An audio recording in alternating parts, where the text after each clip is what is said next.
Hi friends, ആദ്യം തന്നെ എല്ലാവർക്കും ഹാപ്പി ഓണം. സദ്യയിൽ ഒഴിച്ചുകൂടാൻ പറ്റാത്ത ഒരു വിഭവമാണ് അവിയൽ. അവിയൽ നമുക്ക് എളുപ്പത്തിൽ തന്നെ തയ്യാറാക്കാൻ പറ്റുന്ന ഒന്നാണ്. ഇന്ന് എൻ്റെ കിച്ചണിലൂടെ നമുക്ക് അവിയൽ ഉണ്ടാക്കിയാലോ?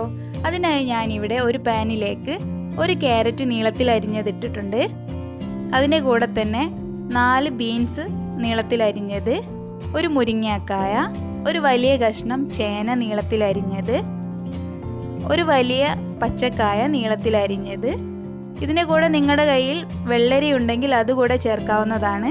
അതിനോടൊപ്പം 1/4 ടീസ്പൂൺ മഞ്ഞൾപ്പൊടി, ആവശ്യത്തിന് ഉപ്പ്, പിന്നെ 1.5 ടീസ്പൂണോളം വെളിച്ചെണ്ണ ചേർക്കാം. എന്നിട്ട് ഈ പച്ചക്കറി എല്ലാം വേവാൻ ആവശ്യത്തിന് അല്പം വെള്ളവും ഒഴിച്ചു കൊടുക്കാം. ഇതിനി ചെറിയ ഫ്ലെയിമിലിട്ട് നല്ല പോലെ അടച്ചു വെച്ച് വേവിച്ചെടുക്കാം. ഇടയ്ക്കിടയ്ക്ക് ഒന്ന് ഇളക്കി കൊടുക്കാൻ മറക്കരുത്. ഇതിലുള്ള വെള്ളമെല്ലാം വറ്റിച്ചെടുക്കണം. പച്ചക്കറികളെല്ലാം വേവുന്ന സമയത്ത് ഇതിലേക്കുള്ള അരപ്പ് തയ്യാറാക്കാം. അതിനായി ഞാനിവിടെ 1/2 കപ്പ് തേങ്ങ എടുത്തിട്ടുണ്ട്, ഒരു ചെറിയ ഉള്ളി, 1/2 ടീസ്പൂൺ ചെറിയ ജീരകം, 2 പച്ചമുളക്, അതിനോടൊപ്പം 1/4 ടീസ്പൂൺ മുളക് പൊടി കൂടെ ചേർത്ത് മിക്സിയിലിട്ട് നല്ല പോലെ ഒന്ന് ഒതുക്കിയെടുക്കാം. വെള്ളം ചേർക്കാൻ പാടില്ല.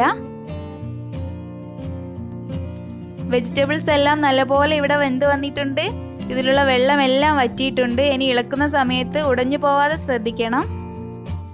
ഇനി ഇതിലേക്ക് അരപ്പ് ചേർത്ത് കൊടുക്കാം.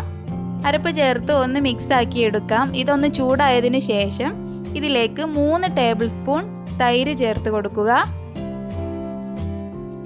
ഈ തൈര് ഞാനൊരു പാത്രത്തിലേക്കിട്ട് അതിൻ്റെ കട്ടയൊക്കെ ഉടച്ചെടുത്തതാണ്. ഒരു സ്പൂണോ ഫോർക്കോ ഉപയോഗിച്ച് കട്ടയൊന്ന് ഉടച്ചെടുക്കുന്നത് നല്ലതാണ്. എന്നിട്ട് നല്ലപോലെ മിക്സ് ആക്കി എടുക്കാം.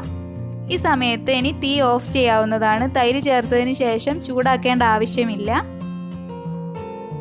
അവസാനമായി ഇതിലേക്ക് കുറച്ച് കറിവേപ്പില ചേർക്കാം. അതുപോലെ തന്നെ 1 ടേബിൾ സ്പൂണോളം പച്ച വെളിച്ചെണ്ണയും ചേർത്ത് കൊടുക്കാം.